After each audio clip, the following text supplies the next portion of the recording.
안녕하세요. 소망 김기사. 동희입니다. 네, 오늘도 제 아내 동희와 이렇게 전기 기능사 강의를 하는데요. 우리가 지금 배우고 있는 이 전기 인호 과목에서 첫 번째 챕터라고 할 수 있는 직류의 가장 마지막 부분, 바로 전기와 화학에 관련된 이야기입니다.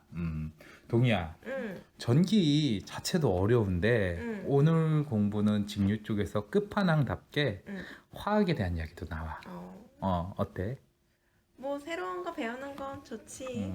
목소리가 응. 힘이 없네. 약간 당근을 던지자면은, 이 화학 잘 끝나고 나면은, 끝나? 그렇게 만만한 게 아니야, 전기 자격증은. 그래. 이 화학에서 그러면은, 이런 예언을 할게. 전기 기능사 문제가 총 60문제잖아. 응, 한 문제 나와? 아니, 2문제 나와. 오, 좋지. 괜찮네. 좋아. 그래, 채찍을 보내자면은, 응. 어려워. 자, 잘 따라와. 그래. 일단 이 화학을 왜 우리가 공부를 하냐면은, 그 전에도 오빠가 말했듯이 우리 직류 있잖아. 응. 직류는 결국에는 여러 가지가 있겠지만은 가장 많이 사용되는 것이 바로 전지라는 거야. 전지. 전지가 건전지인가? 건전지가 될 수도 있고 충전지가 될 수 있지. 근데 여기에서 말하는 이 지가 뭔지 알아? 지? 음. 몰라, 땅지는 아닐 거고. 땅지는 아니지. 맞아. 땅지는 아닌데, 여기에서 나오는 지자가, 동의는 본 적이 있는 모르는데, 연못지라는 걸 써. 연못을 지로 사용하는 거 뭐, 대표적인 게 뭐가 있겠어? 글쎄. 백두산 꼭대기에 있는 연못을 뭐라 그래? 천지? 그치. 그 천지, 하늘에 있는 연못이다. 뭐 그런 거잖아. 그거 말고도 되게 많이 쓰여. 그런데 이게 뭐냐? 그럼 전기를 담가둔 연못과 같다. 이렇게 생각하면 돼.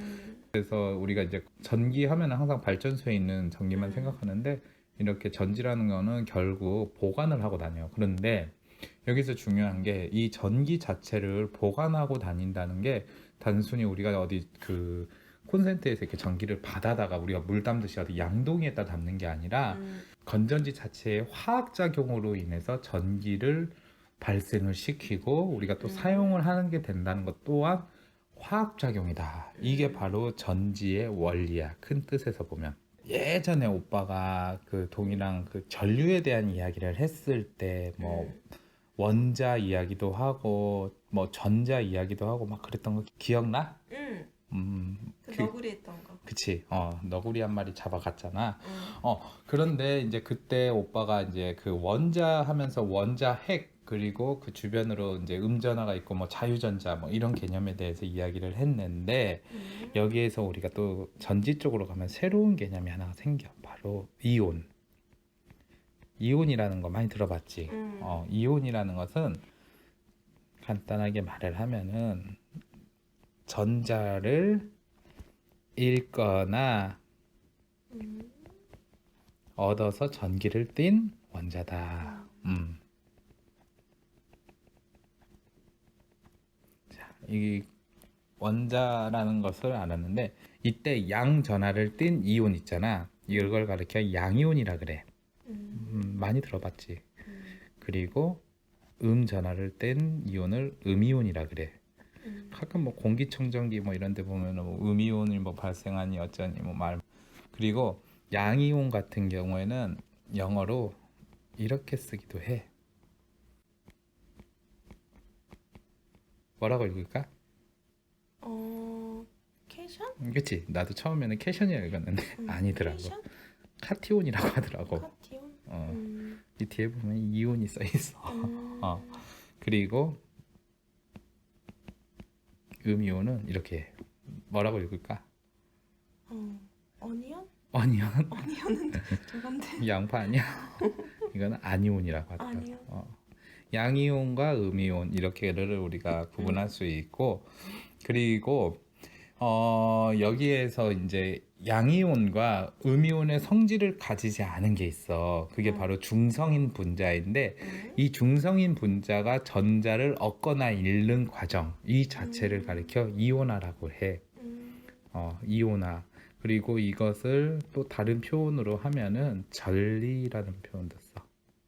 사실 이런 걸 오빠도 고등학교 때 문과라서 공통과학 그 화학에서 좀 배운 것 같은데, 뭐 오빠 고등학교 다닐 때 벌써 20년 더 지난 얘긴데 지금까지 기억하라면은 어쨌든 그런 거고, 이렇게 생성된 이온의 절하량이 전자의 개수를 잃는다. 이게 중요해. 전자의 개수를 잃을 때 이를 바로 산화라 그래. 산화. 우리 산화라는 거 많이 들었지. 어디서 들어봤어?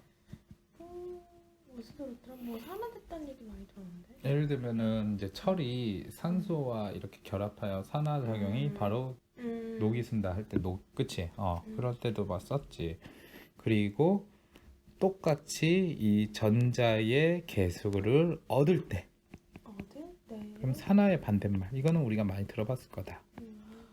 이렇게 얻으면은 환원이라 그래. 사실 이런 거는 우리가 좀 알아두면 좋아. 그리고 이 산화는 다시 말하면은 또 양이온, 환원은 음이온이 된다. 이런 개념으로서 우리가 좀 알아두자. 바로 이런 이온을 통해서 전기라는 것을 만들어낸 것이 바로 전지인 거고, 전지라는 경우 결국 이러한 산화, 환원, 이게 이제 화학 반응이거든. 이런 반응을 통해서 전기를 만들어내는 것이 바로 전지이다. 이때 만들어진 전기는 직류일까 교류일까? 직류. 그치. 핵심은 직류 전기를 화학작용으로 만든다. 이렇게 생각하면 돼. 그래가지고 간단하게 전지에 대해서 조금 더 언급을 해줄게. 이번에는 전기 분해에 대해서도 우리가 간단하게 알아보자. 이런 거는 시험 문제 내기 좋아.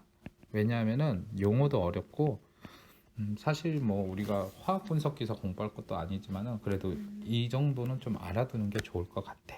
먼저 수조가 하나 있다 생각해보자. 이렇게 수조가 있어. 그리고 이 수조에다가 철을 이렇게 하나를 갖다 놔. 이렇게 철. 그리고 그 맞은편에다가는 구리를 갖다 놔. 자, 이걸 오빠가 원소기호로 써줄게. 빨간색은 철. 이를 원소기호로 F이라 그러지. 그리고 녹색은 구리. 이를 CU. 자, 특정 편의점은 아니야. 그런데 여기에다가 우리가 액체를 쭉 담아놨어. 무시무시한 액체야. 어떤 액체인 줄 알아? 몰라? 이렇게 액체를 쭉 담아놨는데 이 액체의 이름은 황산구리라 그래. 황산구리. 이것을 원소기호로는 CuSO4 이렇게 딱 된다. 그리고 여기에다가 우리가 이제 무엇을 했냐? 건전지를 하나 이렇게 달아놔. 이러면은 여기가 플러스고 여기가 마이너스인 건 알겠지? 그리고 건전지를 달았으니까 전선을 여기다 연결을 해. 어디에다? 철에도 하나 달고 구리에 또 이렇게 하나 달아. 자, 그리고 나서 여기에다가 우리가 전원을 올리자. 어떤 일이 생기냐면 이게 이 지금 구리는 플러스 극과 연결돼 있잖아. 그러니까 구리 자체는 플러스 성향을 띠게 돼. 그리고 철은 음극, 마이너스 극에 연결됐잖아. 마이너스 성향을 띠게 돼. 그렇게 됐는데 이게 단순히 이렇게 해서 끝나는 게 아니라 어떤 일이 생기냐면은 이 황산구리 액체 내에서 나눠지게 돼. 어떻게 나눠지냐 했더니 구리 있잖아. 구리가 양이온이 되면서 플러스 쪽으로 가. 왜냐? 남자는 본능적으로 여자한테 가까이 가고 N극은 S극한테 붙으려고 그러잖아.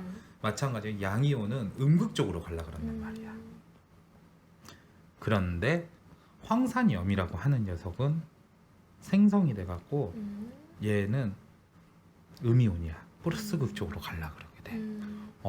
이렇게 이 전기를 통해서 이 속에 있는 황산구리 자체가 분해가 돼 버렸어. 그러면서 어떤 생성물들이 이 철과 구리에 달라붙으려고 하는 것이 바로 전기 분해야. 이해하겠어 무슨 얘기인지? 그래서 이것을 우리가 화학기호로 나타낸다 그러면은 황산구리 CuSO4는 이 전기 분해를 통해서 양이온의 구리. 이건 근데 음극으로 간다. 서로 반대쪽으로 가려 그러니까. 그리고 음이온의 황산염이 생성이 되는데 음이온은 또 양극으로 가려 그래. 자, 다시 한번. 황산구리 자체가 전류를 이렇게 흘렸을 때는 분해가 돼서 구리와 황산염으로 나눠져. 그런데 이 구리는 양이온을 때, 여기 플러스 보이지? 양이온을 떼서 음극인 철로 붙으려고 하고, 반면에 황산염은 음이온이란 말이야. 음이온이라서 양극인 구리로 갈라 그런다. 이런 현상이 생기는 게 바로 전기분해. 이런 것을 가리켜 이온화 현상이라 그래. 이온화. 그리고 이걸 다른 말로 하면 전리라고 하고. 그러면 이런 황산구리 같은 액체를 가리켜 전해액이라 그래. 전해액은 뭘까? 전액? 전액은 약간 소금물 같은 전해질이랑 헷갈린다. 전해질, 전해액 다 비슷한 건데 뭘 전해주거나 그런 액체가 아니라 이 전해라는 단어가 어디에서 전기 잘 통하는 거. 전기를 잘 통한다는 거는 이제 전도 아니면 도전 이런 걸 하니까 전기가 잘 통하는 물을 전도액 그렇게 표현하는 게 맞고, 전해액이라는 거는 이 단어에서 봐봐. 전기 분해잖아. 그러니까 전기 분해가 될 수 있는 물질이 전해질이라면은 이 물질을 액체화 시킨 게 바로 전해액이라고 생각하면 되겠다. 즉 전해액이 라면 국물이라면 전해질은 스프 이렇게 생각하면 돼. 근데 이게 바로 전기 분해를 위한 거다 이렇게 생각하면 되고, 그래서 이렇게 전기 분해라는 것을 우리가 왜 하냐, 바로 이것이 건전지의 화학작용의 기본이 되기 때문인 거고, 실제로도 이런 것을 이용을 해가지고 우리가 건전지를 사용하고 또 새로 충전도 할 수 있고 이런 거야. 그러니까 화학적인 작용이라는 게 일어나는 건데, 어쨌든 기능사에서는 이런 것에 대해서 물어볼 수 있으니까 이 화학시효식 같은 것은 좀 외워두는 게 좋아. 그리고 전해액이 뭔지, 전해질이 뭔지 이런 것도 직관적으로 좀 이해하면 좋겠고, 그리고 아직 우리가 공부는 안 했지만은 앞으로 공부를 하다 보면 참 전기 쪽으로 자주 보는 이름 중에 하나가 패러데이라고 하는 사람이 있어. 영국의 과학자인데, 이 패러데이가 이 전기 쪽으로 크게 유명한 법칙을 두 개를 만들었어. 하나는 전기 분해 쪽에 패러데이 법칙이 있고, 또 하나는 전자 유도 쪽에 패러데이 법칙이 있어.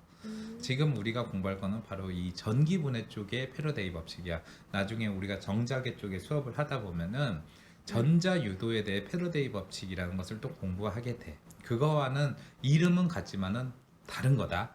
지금 그러니까 사람들이 전기에서 패러데이 법칙 하면 다 그것부터 생각해. 전자유도 쪽에서 뭐 자석에 이렇게 끊고 세교가 되면은 뭐 기전력이 발생하고, 그거는 우리가 나중에 배우는 거고, 지금 얘기하는 거는 바로 그 전기분해 쪽인데, 오빠가 적어줄게. 전기분해 패러데이 법칙. 이거는 식을 그냥 외우는 게 좋아. 어떤 건지 오빠가 적어줄게. W는 K, Q다.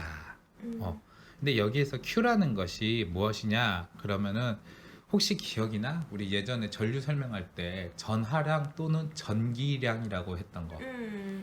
그것을 우리가 Q로 표현을 했었을 거야. 그리고 단위는 쿨롱이라는 것을 썼을 거야. 이 Q를 뜯으면 뭐와 같지?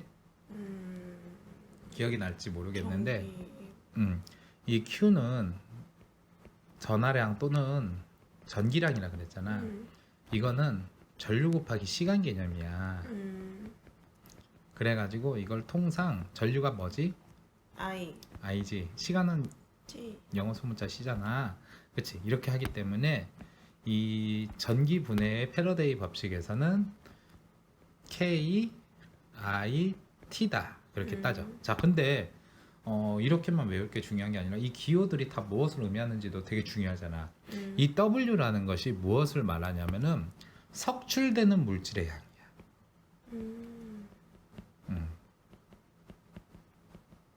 뭐가 속출이 될까? 모르겠지.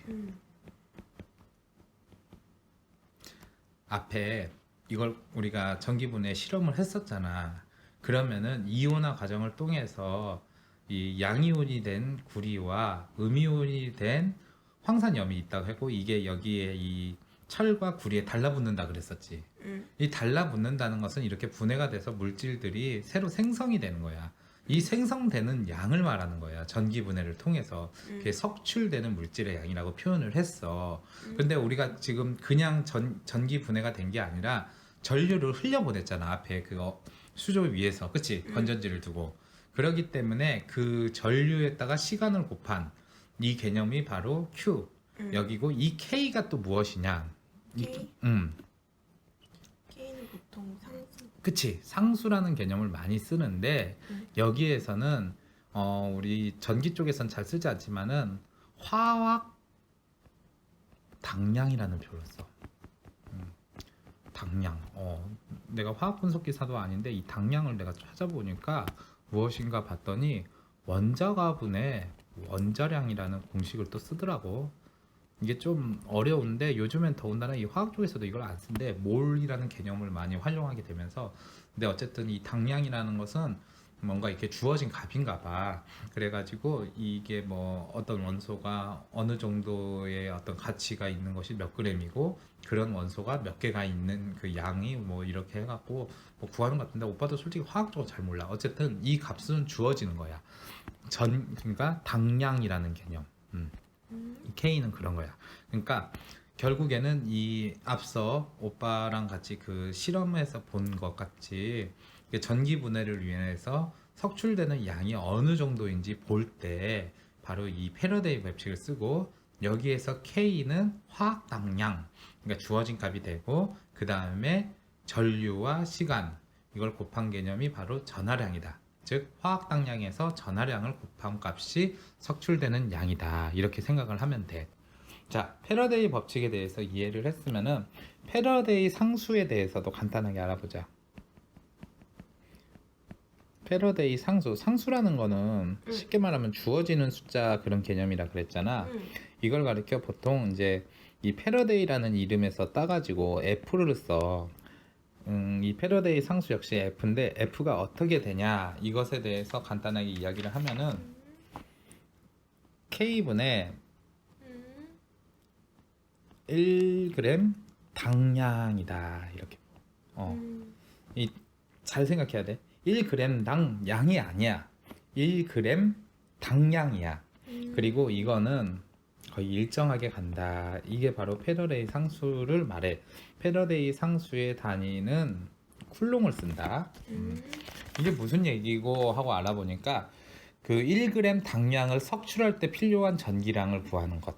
이게 물질과 관계없이 일정하다, 이런 얘기를 하는 거야. 그러니까 1g 당량을 석출하는데 필요한 전기량, 이것은 물질과 관계없이 일정하다, 이런 이야기니까 이런 개념에 대해서도 우리가 좀 알아두면 좋아.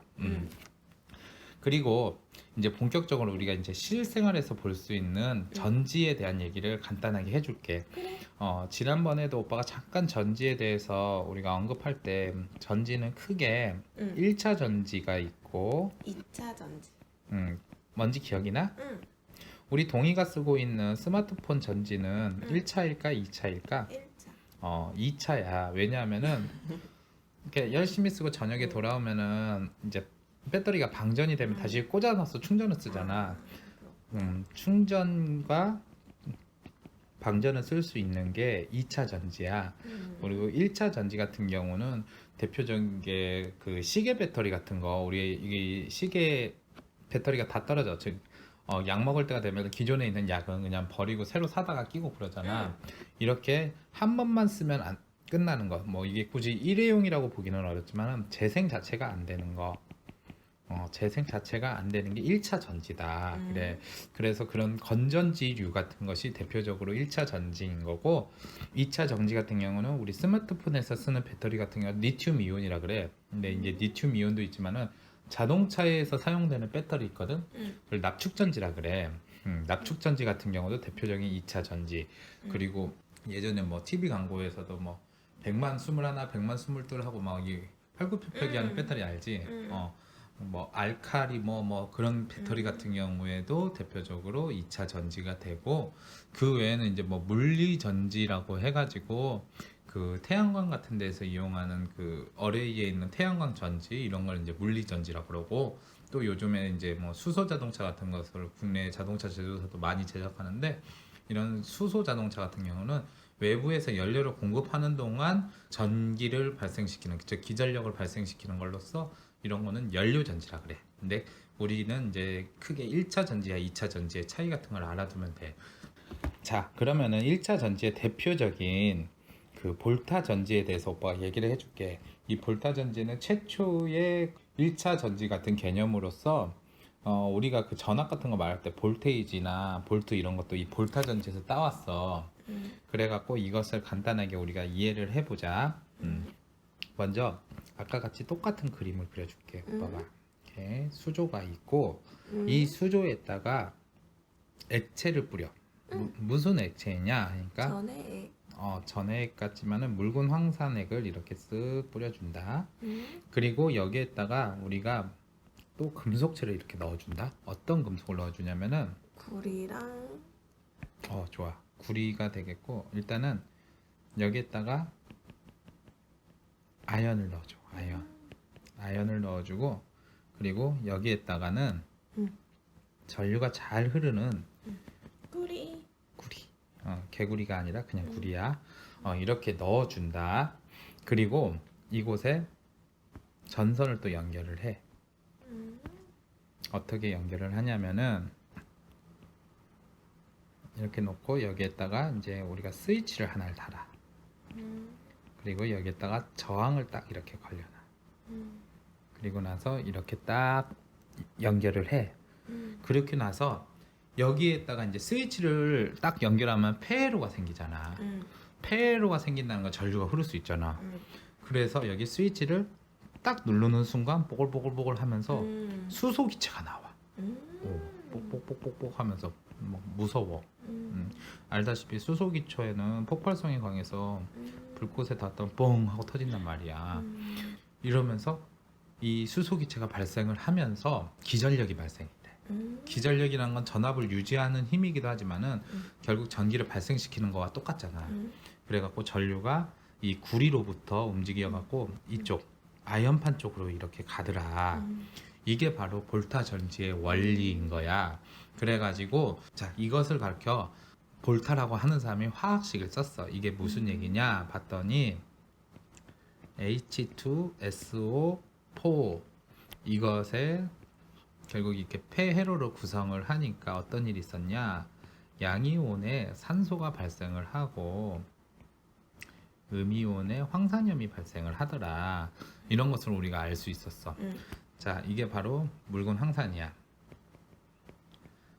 그래서 여기에 이렇게 스위치를 딱 붙이니까, 그러니까 대전 현상 같이 이렇게 뽁뽁뽁뽁 올라왔는데, 이때 이제 구리판과 묽은 황산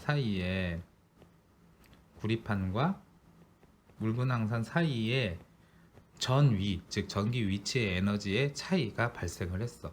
이때 발생한 것이 몇인가 봤더니 플러스 0.34V 정도더라.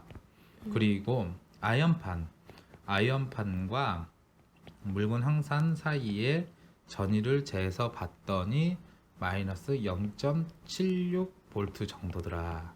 그래서 실질적으로 이 볼타 전지의 기전력은 이 둘을 절대값으로 합한 값인 약 1.1V 정도다. 이렇게 전압이 생겼다는 것을 알게 됐어. 자, 이게 바로 이제 1차 전지의 대표적인 볼타 전지의 이야기야. 그래갖고 우리가 이 볼타 전지에서는 여기서 나오는 그 기전력 있잖아. 1.1V 같은 것도 알아두면 좋고, 이런 거. 그리고 바로 그 아연판과 구리판에 이렇게 전리 이온화 현상으로 인해서 기전력이 발생해서 전류가 흐르게 되었다. 이런 것에 대해서 알아두자. 그러면 이제 2차 전지 쪽에 납축 전지에 대한 얘기를 해줄게. 그래. 직류 마지막이다 보니까 좀 어려운 내용이 많기는 해. 납축 전지. 동이 이거 본 적 있어? 납축전지 음. 들어는 봤는데. 납축 전지가 의외로 지금도 많이 쓰여. 어디서 봤을까? 잘 눈에는 안 보이는데 자동차 배터리로 많이 쓰여. 아, 전기차 말고 일반 그 기름이나 가스로 가는 내연기관 자동차에서 음. 이 배터리는 이제 쉽게 보기 어렵게 차 뭐 엔진룸이나 아래쪽에 딱 박혀 있어 갖고 직육면체 형태로 많이 되어 있어. 직육면체로 딱 돼 있으면서 이 겉에는 뭐 자랑스럽게 뭐 배터리 이렇게 써 있는 경우는 잘 없지만은 막 있고, 중요한 거는 이 배꼽같이 생긴 단자가 6개가 이렇게 구멍 뻥뻥뻥뻥 뚫려 있고, 그리고 뭐 플러스 마이너스 이렇게 연결이 돼 있다. 근데 이 배터리를 차에서 쓰는 가장 큰 이유가 뭐냐? 알다시피 차가 처음으로 발전기를 돌리기 위해서는, 즉 전기를 생산하기 위해서는 어느 정도 전기가 필요하다는 얘기를 했었잖아. 회전 운동을 위해서. 그 회전 운동, 최초의 회전 운동을 만들 때 배터리에 있는 전기를 갖고 하기 때문에 자동차가 실질적으로 처음 시동 거는 순간에 가장 전류를 많이 사용을 해. 즉 그때 가장 전압이 많이 필요로 해. 그리고 나면은 이제 자동차 안에 발전기가 돌아가면서 자동차에 필요한 전기 장치를 쓸 수 있게 해주거든. 그리고 겨울철 같은데 배터리를 관리를 잘못하면 방전이 되면 시동이 안 걸리잖아. 그게 충분히 높은 기전력이 안 나와갖고 시동이 안 걸리는 거야. 그래갖고 그때 이제 보험사 SOS를 청하면은 다른 차의 배터리나 아니면 자기가 갖고 다니는 멀쩡한 배터리를 연결해서 대신 시동을 걸어주고, 그리고 나서 한 2시간, 3시간 정도 시동 걸고 돌아다니세요 하는 게, 발전기가 충분히 회전 운동을 해서 그 방전된 배터리가 충분히 충전될 수 있게 달려달라, 그런 이야기야. 어쨌든 그 자동차 배터리를 납축전지를 쓰는데, 스마트폰 배터리도 발달돼, 그 외에 충전지도 되게 많이 발달돼 있는데 굳이 납축전지를 쓰는 이유는 딱 하나야. 뭐야? 되게 구식인데, 자동차라는 것이 항상 이 사고라는 것을 조심해야 하잖아. 충돌 사고든 추돌 사고든 전복 사고든. 사고가 나면 본연적으로 자동차는 어딘가 깨지고 박살이 나잖아. 근데 만약에 배터리가 이 충격에 의해서 깨지게 된다. 납축전지는 그 속에 있는 전해액이 새기만 하지 그로 인한 위험은 없어. 근데 다른 배터리 같은 경우는 심한 충격을 받게 되면 폭발 위험이 있기 때문에. 그래서 구식이고 무겁고 별로 좋지도 않지만은 그 안전 때문에 아직까지 자동차는 납축전지를 많이 쓰고, 또 한 가지 우리가 알아야 되는 게, 이 납축전지에 이 숨구멍 같은 게 6개가 있는 거는 이 안에 방이 하나씩 있어. 이 숨구멍마다. 거기에서 2볼트의 공칭 전압이 나와가지고 6개니까 이 자동차 배터리 하나당 보통 12볼트야. 그런데 이거는 이제 보통 승용차 같은 거나 조그만한 트럭 같은 거는 12볼트를 쓰는데, 대형 트럭이나 버스 같은 경우에는 이런 배터리를 직렬로 하나를 더 연결을 해갖고 12볼트를 직렬로 2개를 연결하면 몇 볼트가 돼? 12V 2개를 연결해? 직렬로. 직렬로 음.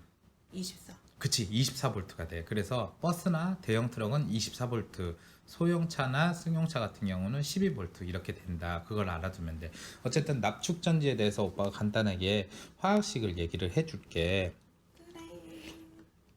왠지 거의 끝나가나 봐. 끝나가니까 좋아?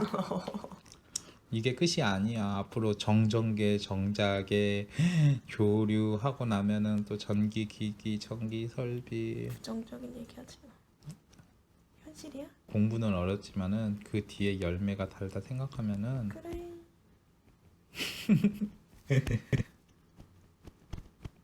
이 화학식 같은 경우는 응. 시험에 낸다면 어떤 걸 낼 것 같아? 이거 그대로 쓰라고는 당연히 안 내겠지. 객관식이니까. 응. 예. 그러니까. 그치. 여기 뭔가 딱 가려놓고 나서 여기에 들어갈 만한 것은 막 이런 것을 많이. 근데 여기서 중요한 거는, 앞서 오빠가 볼타 전지 이야기를 할 때는 화학식이 한쪽 방향으로만 갔어. 근데 얘는 이 왔다 갔다 납축전이는 오른쪽으로 가면은 방전, 하네. 왼쪽으로 가면 충전, 이런 개념이야. 그래서 이제 하나하나 설명하는 거 잘 들어봐. 그래. 여기 PbO2라는 걸 가리켜 이산화납이라 그래. 이산화나. 이산화납. 이 이산화납이 무엇을 말하냐 봤더니 양극이라 그래. 플러스 극을 말하지. 그리고 2H2SO4 이걸 가리켜 황산이라 그래. 황산. 황산하면은 옛날에 막 아황산 가스 막 이런 거 생각이 나는데, 이게 바로 전해액. 전해액이 뭔지는 알지? 전기 분해를 뭐 도와주는 그런 그 PB 정도는 우리가 많이 접해봤겠다. 납. 그치 납.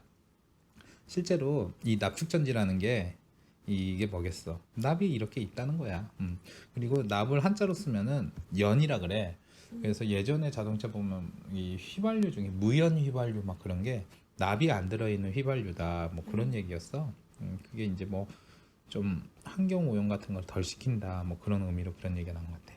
자, 그리고 이렇게 양극, 전해액, 음극으로 되어 있는 것을 사용하다 보면 이걸 방전이라 그러거든. 사용을 하다 보면은 이산화납은 어떻게 되냐면 황산납이 돼. 당연하지만은 이거는 양극이 되지. 그리고 전해액이 황산이라 그랬잖아. 이 전해액은 물이 돼 버려.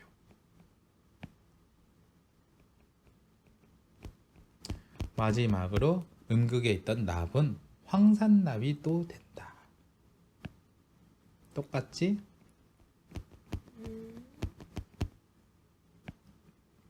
달리 말을 하면은 이 납축전지는 최초 상태에서 사용하게 되면은 황산납과 물로 구성되어 있다는 걸 우리가 알 수 있어. 요 양극과 음극이 똑같은 거야. 그러니까 이걸 일일이 외우지 말고 이런 규칙 같은 것을 싹 보면은 좀 와닿아.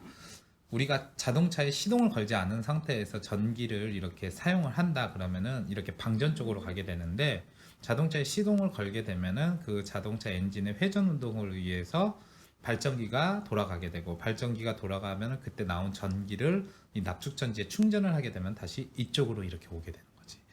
그리고 뭐 이런 거는 오빠도 경험해봤는데, 자동차 배터리가 많이 방전이 됐다 그래서 새로 교체를 하는 경우도 많은데, 재생 배터리라는 것도 있어. 이 재생 배터리라는 건 결국 망가진 배터리를 원래대로 사용할 수 있게 안에 전해액을 새로 이렇게 부어주거나 하는 식으로 하는 거야.